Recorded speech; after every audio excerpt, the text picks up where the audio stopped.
Hi, my name is Tanya Higgs, and I'm the owner and founder of Luke and Lulu. We specialize in boutique clothing for special events. How did you get into this? What is the origin story here? I had been a science teacher and I was on maternity leave with my twins. And after they were born, I quickly found out that it was really hard to find matching clothes for boy girl twins. And so, as a hobby, I just started sewing. I went on YouTube and I learned how to sew just to solve this problem for myself. And I started posting pictures online, and people on Facebook were like, "Oh, that's so awesome. Can I buy stuff?" So then I just started selling on Facebook and then Etsy. And then I'm like, you know what? I'm a huge Amazon shopper. I should try to get on Amazon. And I did. And then here we are. I know clothing is a hard category, right? It's gated. How was that getting onto Amazon? That's a major accomplishment. How did you do that? One of the first things I did was, and this is something that Ryan always teaches, hire somebody else, delegate. I'm a pretty techie person. Like Etsy is nothing. That's easy to do. I even set up a WooCommerce search. That's easy. Amazon's a whole different ballgame. So within a week, I went on Elance at the time, hired a VA who I'm still with to this day. And in like 2 days, she had me up and going. I hired that job out. I'm assuming that your children are Luke and Lulu.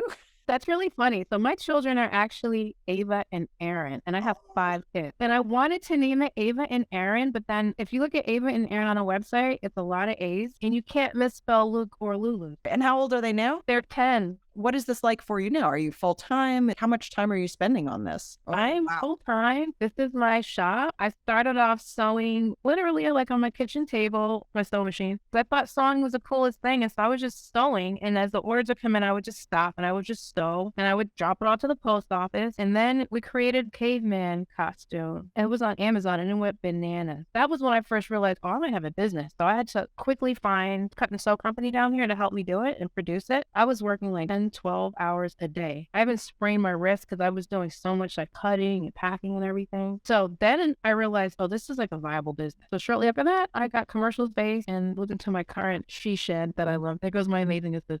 I love being here and I love what I do. You're the prototype maker, I would imagine. Yeah, so the process is straightforward. So twins is a niche. And again, like something Ryan always says, listen to your audience and tell you what you want. We started getting a lot of requests for birthday stuff. It's a bigger audience. It's more competitive, but it's a bigger piece of the pie. I just started getting more orders for that and just creating on that. And that's really where the business got much bigger. So now my whole job is I come up with a concept or I look and see what's trending. And then I put something together and we test it on Amazon. And if it sells, then it goes into production. And were you into fashion like growing up? My mom told me right when I started sewing, she's like, "Did you know that your great grandmother was a seamstress?" I was like, "How would I know that? You would know that. I didn't know that. I didn't know that at all." But apparently she was a really gifted seamstress. And she's like, "Well, that must be where you picked it up." I'm not a gifted seamstress. I just know how to look at YouTube. But no, it wasn't one of my things. Although when I was a kid, I used to like sketch little pictures. I just like to draw, but it wasn't a thing. And I went to school for chemistry. So my degree is in chemistry. And then I was a chemist for a while and then a high school science teacher. So there was no part of me that was like creative or into art or anything. This strictly grew out of a need to want to match my boy girl twins because I was obsessed with having twins. And then it just turned into What milestones have you already hit that just like you're so proud of? I would love to hear about those. a big milestone. We didn't quite hit it, but we grossed 925,000 in sales in the last year. I think we could have hit 1 million, but I had some delays with COVID. I had some shipping things, so almost hitting 1 million in gross revenue was like huge. Another big milestone was thanks to Leslie, we went to almost, let's say, 75% fulfillment because we were doing all the cutting and sewing and fulfillment here. And she's like, "Are you trying to be a fulfillment center or are you trying to run a business?" And it just made this switch. And so we've sold so much more than we did. And every single year we're selling more every year for the last 5 years. And Leslie had me do this. We've grown either 25% or 30%.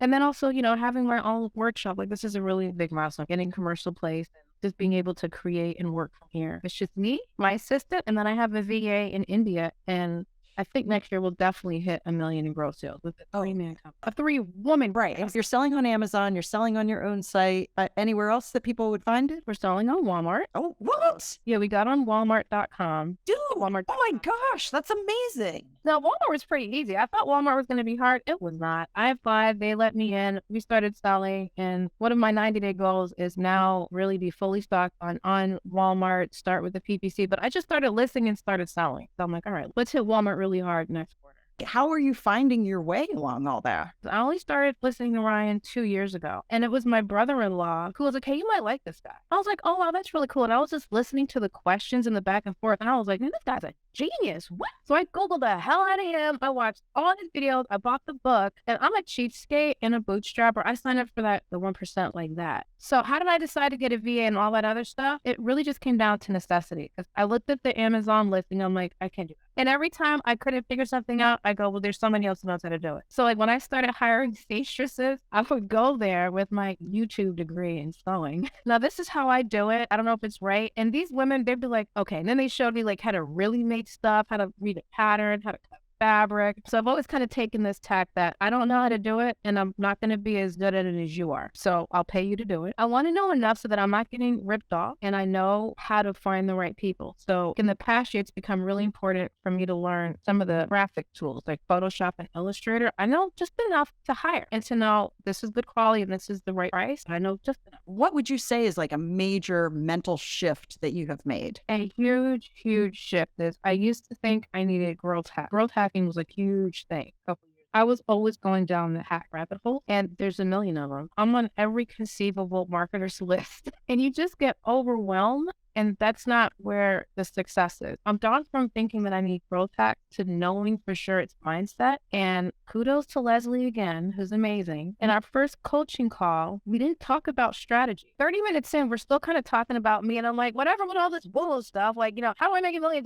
I would say it probably took 3 calls. It was like therapy, actually. We're getting into the root of why I wasn't doing certain things, what was holding me back. And she had me like write down some affirmations and she had me put sticky notes up and she had me celebrate all of my victories and my milestones. It was like all of a sudden the light bulb went off, like, oh, it's here. As long as this is right, I'll make the right decisions. So one of the mantras that she had me repeat is I trust myself to make the right decisions for my business to earn the money that I want and to meet my goal. And it sounds like a really simple thing, but if you don't believe it, you'll constantly join every list and try every growth hack unless you get it here. So that was huge. And then I would say another thing is community. Everybody hears it, but you don't get it until you get it. When I finish the caffeine coaching calls, it's always like I've gone to church. I always come out like, yes. And there's no growth hacking in there. Everybody just talking about their fears and reminding each other that, hey, we can do this. And there's some real strategy in there for sure. But watching other people that are where you want to be and hear how they think and how they process just helps me. I used to have a lot of fear and I still do have fear and trepidation, but there's a part of me that's like, I'm going to figure it out and I'm going to be just fine. And that makes all the difference in the world. All right. So you bootstrapped up until now. Now that you're in Cap Inc., you know what's coming up is pitch week. So are you going to try to do in November or are you waiting for the next one? And are you open to investors? I am definitely open to investors, although I will say it's daunting. I looked at some of the people on pitch week and I'm like, wow, wow. So then on my own, I started thinking about how would I pitch? And just even thinking about that differently, I'm like, oh, I need to fix this. I need to fix that. Just areas of the business that need tightening up if I'm going to pitch it to somebody and ask them for their money. So just even thinking about that is huge.